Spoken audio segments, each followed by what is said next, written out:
আসসালামু আলাইকুম ওয়া রাহমাতুল্লাহ।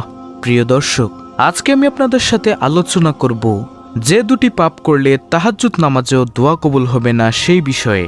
দোয়া কবুল সম্পর্কিত যতগুলো হাদিস বর্ণিত হয়েছে তার মধ্যে সবচেয়ে গুরুত্বপূর্ণ হাদিস হচ্ছে তাহাজ্জুদ নামাজের সময় দোয়া কবুল সম্পর্কে। কিন্তু এমন দুটি পাপ রয়েছে, এগুলো যদি কেউ করে বা তার পেছনে যদি কেউ সম্পর্ক রাখে, তাহলে তাহাজ্জুদ নামাজের সময়ও তাদের দোয়া কবুল হবে না। আমাদের মধ্যে অনেক ভাই বোন আছেন যারা দীর্ঘদিন যাবৎ দোয়া করছেন এবং বিশেষ করে তারা তাহাজ্জুদ নামাজের সময়ও দোয়া করছেন, কিন্তু তাদের দোয়া কবুল হচ্ছে না। হতে পারে এই দুটি পাপের সাথে তাদের সম্পর্ক আছে, যার কারণে হয়তো বা তাদের দোয়া কবুল হচ্ছে না। প্রিয় দর্শক, আজকে এই পাপ দুটো নিয়ে বিস্তারিতভাবে আলোচনা করব ইনশাআল্লাহ। সর্বপ্রথম যে বিষয়টি নিয়ে আমি আলোচনা করব সেটি হচ্ছে তাহাজ্জুদ নামাজের সময় দোয়া কবুল সম্পর্কে যে হাদিসগুলো বর্ণিত হয়েছে সেই হাদিসগুলো নিয়ে। তাহাজ্জুদ নামাজের সময় দোয়া কবুল সম্পর্কে বেশ কয়েকটি হাদিস বর্ণিত হয়েছে এবং সবগুলো হাদিসের ভাব অর্থ প্রায় একই রকম। প্রথমে যে হাদিসটি উল্লেখ করব সেটি হচ্ছে রাসূলুল্লাহ সাল্লাল্লাহু আলাইহি ওয়াসাল্লাম বলেন, রাত্রি যখন অর্ধেক হয়ে যায় তখন আসমানের সমস্ত দরজা খুলে দেওয়া হয়, যে যা চায় মহান রব্বুল আলামিন তাকে তাই দিয়ে দেন। দ্বিতীয় হাদিস হচ্ছে রাসূলুল্লাহ সাল্লাল্লাহু আলাইহি ওয়াসাল্লাম বলেন, রাত্রির মধ্যে এমন একটি সময় আছে, সে সময় যদি বান্দা আল্লাহর কাছে কোনো কিছু চায় তাহলে আল্লাহ তাআলা তাকে তাই দিয়ে দেন।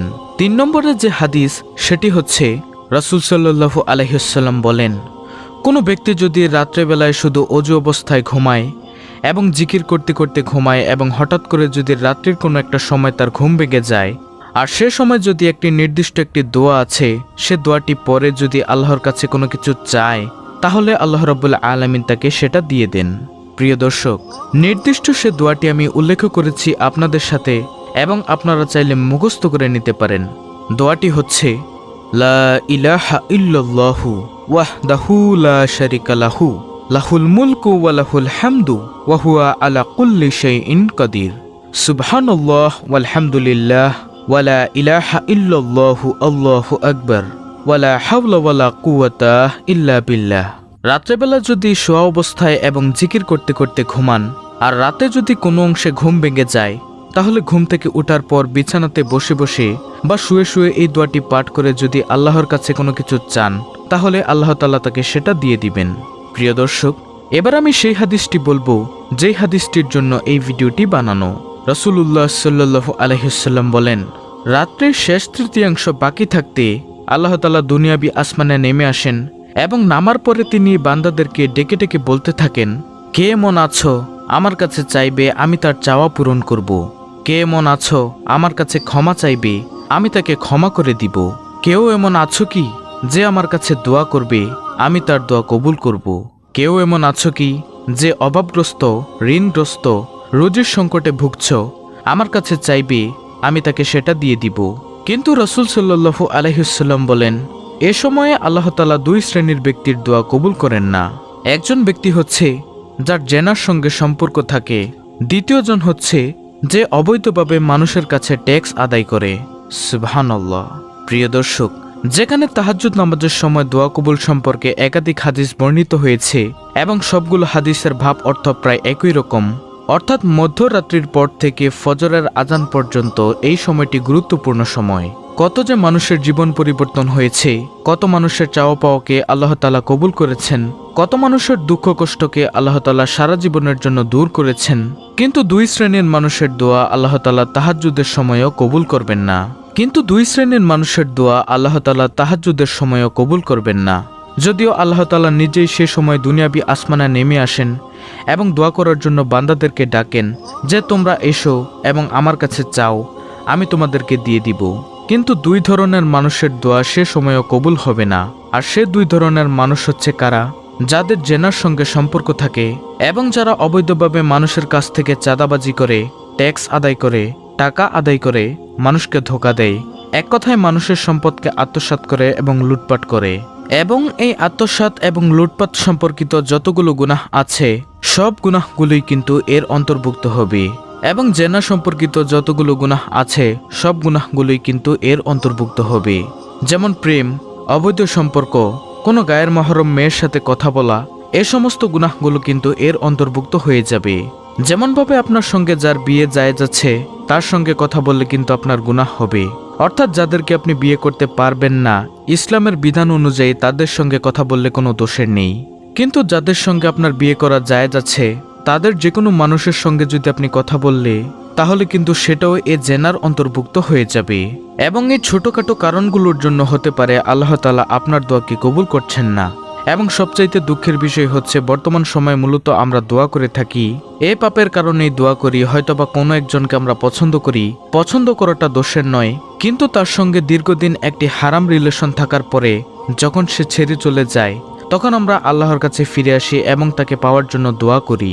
বিষয়টি কি এমন হয়ে যাচ্ছে না যে ঘুরিয়ে পেঁচিয়ে আমরা জেনা করার জন্য আল্লাহর কাছে দোয়া করছি? অনেকেই তো এমন বলেন যে না, আমি জেনা করার জন্য না, বরং আমি সেই মানুষটিকে আমার লাইফ পার্টনার হিসেবে পাওয়ার জন্য দোয়া করছি। কিন্তু আপনি যে একটা সময় দীর্ঘদিন যাবৎ তার সঙ্গে একটা জেনার সম্পর্ক রেখেছিলেন, তার সঙ্গে শুধু মুখের কথা বা তার সঙ্গে চোখের দেখা দেখি এটা করেননি, বরং এর চাইতে বাড়িয়ে সবচাইতে নোংরামিটা আপনি করেছেন। তারপরও আপনি যখন দোয়া করছেন তখন আপনি ধৈর্যহারা হয়ে যাচ্ছেন এবং ভাবতে থাকছেন যে আমার দোয়া কেন কবুল হচ্ছে না। তাদের জন্য আমি বলবো এই হাদিসটি আপনি স্পষ্টভাবে শুনে নিন।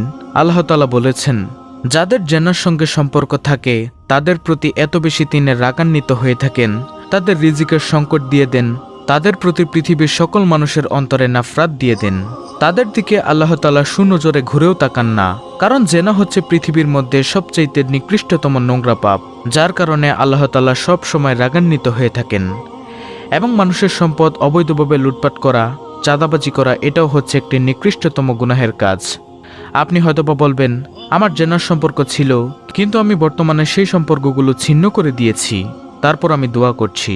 কিন্তু বিশ্বাস করেন আপনি এই সম্পর্কটা ছিন্ন করেননি, কোনো কারণবশত হয়তোবা হয়ে গিয়েছে এবং সেই সম্পর্কটা পুনরায় আপনি জোড়া লাগানোর জন্য আপনি আল্লাহর কাছে দোয়া করছেন। আপনি একটিবার চোখ বন্ধ করে চিন্তা করে দেখেছেন কি যে আপনি কি সেই কাজগুলো আল্লাহর ভয়ে ছেড়েছেন? উত্তর হবে না। আপনি কি সে কাজগুলো শুধুমাত্র আল্লাহর রাগান্বিত হন এই ভয়ে কি আপনি পাপগুলো ছেড়েছেন? ছাড়েননি। হয়তোবা পরিস্থিতির কারণে আপনি পাপগুলো ছেড়ে দিয়েছেন। খুব কম ব্যক্তি এমন পাওয়া যাবে যারা শুধুমাত্র আল্লাহর ভয়ে প্রেম, ভালোবাসা, অবৈধ সম্পর্ক, জেনা এবং পরকীয়া থেকে নিজেকে বাঁচিয়ে রেখেছেন। কারণ এগুলো থেকে নিজেকে বাঁচিয়ে রাখা খুবই কঠিন। যখন কোনো একটা মেয়ে কোনো একটা ছেলের সাথে কথা বলে তখন পৃথিবীর সমস্ত কিছু সে ভুলে যায়, তার কাছে তখন শয়তান চলে আসে, যার কারণে সে নিজেকে কন্ট্রোল করতে পারে না। তাই আমাদের উচিত হবে এই ধরনের পাপগুলোকে আল্লাহর ভয়ে আল্লাহর সামনে দাঁড়াতে হবে, এই লজ্জায় আল্লাহ তাআলা রাগান্বিত হন এই কারণে আমাদেরকে এই পাপগুলো ছেড়ে দিতে হবে। এবং তারপরে আপনি সেই ব্যক্তিকে জীবনসঙ্গী বা জীবনসঙ্গিনী হিসেবে পাওয়ার জন্য যে দোয়া করবেন সেটাও কিন্তু শেষ করে দিতে হবে। কারণ দীর্ঘ একটা সময় ধরে আপনি আল্লাহ তাআলাকে অসন্তুষ্ট রেখেছিলেন, আল্লাহকে আপনি কষ্ট দিয়েছেন। কারণ পৃথিবীতে আর এমন কোনো পাপ নেই যেটা জেনার সমতুল্য। শিরক আছে সবচাইতে বড় গুনাহ, যুদ্ধের ময়দান থেকে পলায়ন করা বড় গুনাহ, তারপরও কিন্তু এটা নোংরা নয়।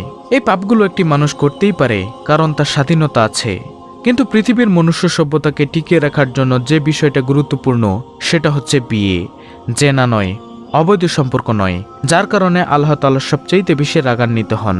কারণ আল্লাহ তাআলা মনুষ্য সভ্যতাকে টিকিয়ে রাখার জন্য বিয়ে ফরজ করেছেন, জেনার মতো নোংরা কাজ করে সেটা করার জন্য নয়।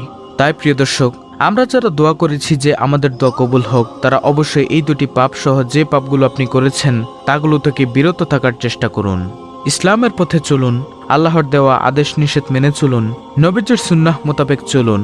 ইনশাআল্লাহ আল্লাহ রাব্বুল আলামিন আপনার দোয়া কবুল করবেন।